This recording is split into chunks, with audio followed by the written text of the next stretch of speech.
Distel Zola, bonjour. Bonjour. Alors, vous êtes footballeur professionnel. Vous avez débuté votre carrière professionnelle à Monaco. Vous êtes passé par le Stade Lavallois, Nancy ou encore Le Havre. Et vous évoluez désormais au Tour FC. Vous avez aussi été international congolais. Bienvenue dans l'entretien FASCAM. Merci. Alors souvent dans cet entretien, la première question qu'on pose à notre invité, c'est de lui demander quel est ce souvenir sportif associé à un événement de famille ou à un événement qui s'est passé avant sa naissance. Pour vous, quel est ce souvenir, Distel? Pour moi, c'est le combat Ali Foreman, 74 à Kinshasa. Oui. C'est ce grand combat, déjà par rapport à l'époque au Zaïre, c'était vraiment un événement mondial de réunir deux grands boxeurs, surtout Mohamed Ali et Georges Foreman. Et aussi, c'était une grande année parce qu'à cette époque-là, le Congo avait gagné la Coupe d'Afrique et était qualifié pour la Coupe du Monde. Donc, c'était la première équipe africaine noire à se qualifier pour une phase finale de Coupe du Monde. Donc, tout ça, c'était... Quand je regarde les images, je suis fier d'être congolais, vraiment. D'autant plus que vous, quelques années après, vous avez pu fouler la pelouse de ce stade. Exactement, ouais, vraiment. Puis j'étais même dans le vestiaire où Ali s'est changé, donc c'était vraiment émouvant. Et c'est un bon souvenir, vraiment, c'est un très très bon souvenir. Cette ambiance, cette chaleur, parce que je la voyais à la télévision, mais quand j'ai pénétré le stade, j'ai vraiment senti cette chaleur. Il a quoi de particulier ce stade alors pour provoquer ça? C'est comme une petite bouillotte comme ça, c'est une petite bouillotte, c'est chaleureux. Et on sent vraiment les supporters, un peu comme à l'image des stades anglais, quoi. Ouais, c'est vraiment un très bon souvenir. Et ça motive. Quand tu es sur le terrain, ça te donne vraiment un supplément d'âme pour faire les efforts, quoi. Et Mohamed Ali représente quoi pour vous? Ah, Mohamed Ali, pour moi, déjà, c'est un grand homme avant d'être un sportif. Parce qu'il s'est vraiment battu pour, on va dire, les Africains, les Afro-Américains à l'époque. Il a fait beaucoup pour nous aujourd'hui, qu'on soit dans de bonnes conditions.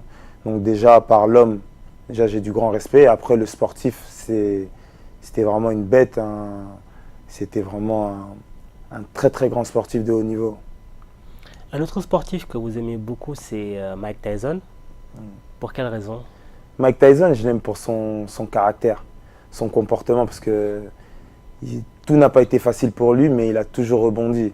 Parce que j'avais lu son autobiographie, et même mon père était un grand fan de boxe, en fait. C'est pour ça, même par rapport au combat Ali Foreman, quand j'étais petit, souvent je regardais des combats de boxe avec mon père. Et du coup, vers 3 h du matin, comme c'est en Amérique, on ne dormait pas, on regardait. Et tout le temps, on regardait Tyson, les KO, tout ça. Et je suis tombé un peu fan. Après, en grandissant, j'ai pris son caractère par rapport au football. Comment dire, on va dire, c'était quelqu'un qui lâchait pas, qui était déterminé, quoi qu'il arrive. Et j'ai pris ça et je l'ai mis pour mon football et ça m'aide tout le temps, quoi. Même quand je peux avoir des moments moins bien, je pense à ça et je me dis non, il faut se battre. Je pense à Mike Tyson, ça n'a pas toujours été facile pour lui, mais il a toujours été là, quoi. Vous avez déjà fait de la boxe ou pas du tout? Ouais, j'en ai déjà fait, ouais. Mais c'était de la boxe avec Jérôme Le Banner au Havre. Ouais, on avait fait. Il était venu et c'était bien passé. Si maintenant je vous demande quel est ce souvenir qui vous a procuré votre première grande émotion sportive, qu'est-ce que vous me répondez? Ce souvenir, je vais dire mon arrivée au centre de formation à Monaco. Ouais, parce que c'était pour moi quelque chose de grand. Moi qui venais de la région parisienne, arriver à 14 ans à Monaco, voir le stade Louis II, voir toutes ces infrastructures, Monaco, c'est vraiment, je me suis dit, ouais, là vraiment, je suis parti pour aller le haut niveau, quoi, en fait. J'y étais. Et qu'est-ce que ça fait d'arriver si jeune dans un tel club, de croiser en fait des joueurs, des stars aussi que vous voyez derrière votre écran de télé? C'est beau, en même temps ça motive. Parce que moi, à partir de Monaco, par exemple, j'ai tissé des liens avec Adebayor jusqu'à aujourd'hui. Donc ils nous encourageaient, c'était des gens professionnels, même Shabani Nonda aussi. Donc c'était un rêve, c'est un rêve. Franchement, quand on vient de la région parisienne, moi je viens de Champigny dans 94, arriver à Monaco comme ça, déjà le contraste, c'était fort et Et être à Monaco, franchement, c'est une très très belle ville. Voilà. Il n'y a pas de pression? Non, par rapport aux supporters, il n'y a pas trop de pression. Après, c'est vrai, quand tu es jeune, tu quittes ta famille et tu as l'objectif d'arriver en professionnel. Mais on est beaucoup, mais on est peu d'élus. Donc c'est vrai que c'était quand même dur. Il y a eu des moments au centre de formation, ce n'était pas évident. La famille nous manque. Quand on a un moment de moins bien, que ce soit footballistiquement ou scolairement, on est livré à nous-mêmes en fait. Mais ça aide parce qu'avec ça, on prend de la maturité et on grandit, on rentre vraiment dans la vie, quoi. C'est quoi le plus dur quand on est comme ça en centre de formation, loin de ses proches? Le plus dur, c'est, je dirais, d'être constant. D'être constant parce qu'au début, quand tu arrives au centre de formation, le club te prend pour tes qualités. Mais arrivé au centre de formation, il y a d'autres joueurs qui ont peut-être plus de qualités que toi, qui ont des qualités similaires. Donc maintenant, c'est à toi de faire ton trou, quoi, de te démarquer. Et c'est là que c'est dur d'être constant. Pendant 4-5 années, c'est pas évident.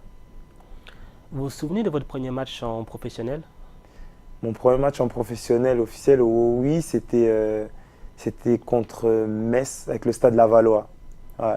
Ouais, je m'en souviens. Ouais, je m'en souviens Comment très ça bien. s'est passé alors cette première? Bah, c'était bon, ça c'était une première, mais quand j'étais à Monaco, en fait, j'ai fait beaucoup de bancs, mais comme j'avais eu des blessures, j'ai jamais pu jouer un match officiel. Mais j'avais fait des matchs amicaux avec l'équipe professionnelle. Donc quand je suis arrivé à Laval en prêt, ce premier match, non, c'était. En fait, je l'attendais en fait. Je l'attendais comme on attend un bébé. Je l'attendais. Quand il est arrivé, c'était un soulagement. Et là, je me suis dit, c'est bon, ta carrière professionnelle, elle est vraiment lancée officiellement. C'était des beaux souvenirs. Ouais.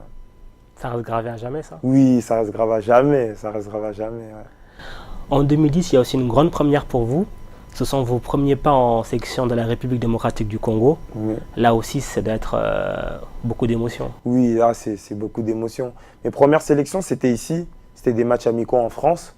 Mais on va dire vraiment là où j'ai vraiment senti que j'étais en sélection match officiel, c'est quand on a joué on va dire mon premier match, c'était au Congo contre la Libye. Contre la Libye, je suis rentré à la mi-temps au stade des Martyrs. C'était vraiment exceptionnel. Exceptionnel, ouais. Ça, c'est le mot. Vous êtes poussé par le public, il y a des frissons. Ouais, fort, fort.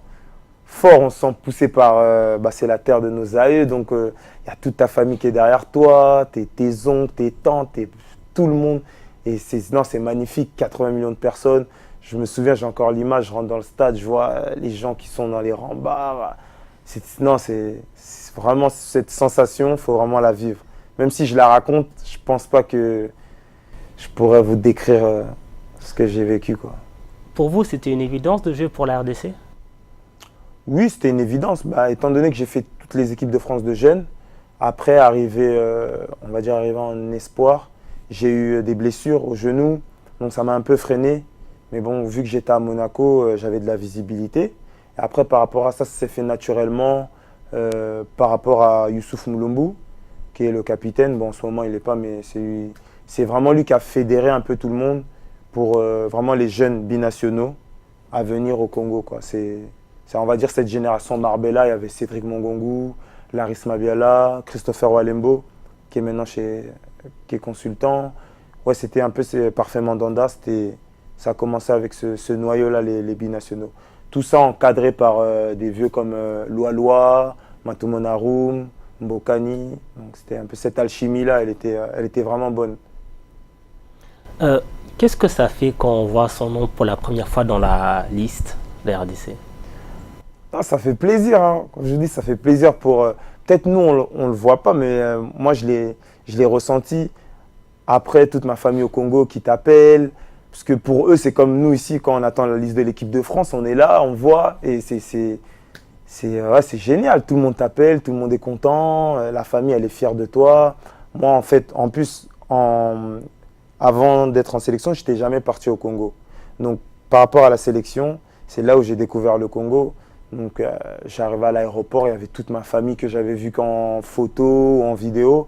Là, je les voyais en vrai, mes oncles, mes tantes, mes cousins. Non, c'était magnifique, c'était magnifique. Donc, il y a le côté sportif et aussi la dimension humaine. Exactement, ouais, exactement. C'est quoi le plus fort dedans? Bon, le côté sportif, on sait tous, le stade des Martyrs, tout le monde en parle, cette arène. Bon, ça, Depuis que depuis que le Stade des Martyrs existe, on sait comment ça se passe. Après, le côté famille, c'est fort pour moi, personnellement, parce que je les avais jamais vus en vrai. Et ça m'a fait quelque chose de fort de voir les frères de mon père, les sœurs de mon père, les grands-parents, tout ça, c'était... ouais, j'en garde vraiment un souvenir. C'est quoi votre meilleur souvenir en sélection? Mon meilleur souvenir en sélection... Meilleur souvenir en sélection... Il y en a eu tant que ça? Ouais, il y en a beaucoup, hein. J'ai trop d'images dans la tête, j'ai trop d'images, mais les meilleurs souvenirs... Je vois, ouais, c'était mon premier match au Stade des Martyrs. Hein. Ouais, parce que là, en fait, tu l'entends, t'en entends parler, et maintenant, c'est toi, tu l'affrontes. Et j'ai joué 45 minutes, mais à vrai dire, pendant les 45 minutes, j'étais dans ma bulle, en fait. Je sais pas comment... C'était comme si j'étais dans une arène, quoi. Ouais, t'entendais, ça criait de partout. C'est impressionnant, vraiment, c'est impressionnant. C'est impressionnant. On va remonter le temps jusqu'à la Coupe du Monde 94. Ouais. Un événement qui vous a beaucoup marqué aussi pendant votre enfance. Ouais, la Coupe du Monde 94. Bah, j'étais tout petit là, à cette époque-là. Ouais, j'étais petit et c'était vraiment à la maison l'effervescence avec mon père, mon frère, mon grand frère. Ouais, c'était top. Et la génération du Brésil avec Romario, Bebeto qui faisait le geste comme ça, même les images de Yekini qui prend les filets. Non, pour moi, c'était une des meilleures Coupes du Monde. Parce que déjà, c'était aux États-Unis, c'était la première fois que c'était aux États-Unis et c'était, je sais pas, il y avait quelque chose en fait. Il y avait quelque chose de fort. Décalage horaire aussi, comme ça, vous veillez la nuit? Voilà, exactement. Et je me souviens, des fois, on enregistrait les matchs et on les voyait la journée. Donc, non, c'était top. Alors, à l'époque, c'était les cassettes vidéo. On allait avec mes cousins, on regardait les matchs. Non, c'est un très bon souvenir, ça, de footballeur. Ça m'a donné envie, quand je regardais la Coupe du Monde 94, ça m'a donné envie de jouer au foot. Vraiment. Et après, qu'est-ce qui fait le déclic que vous dites, que vous commencez à jouer au foot avec vos amis et qu'à un moment donné, vous dites, je vais peut-être essayer d'en faire ma carrière?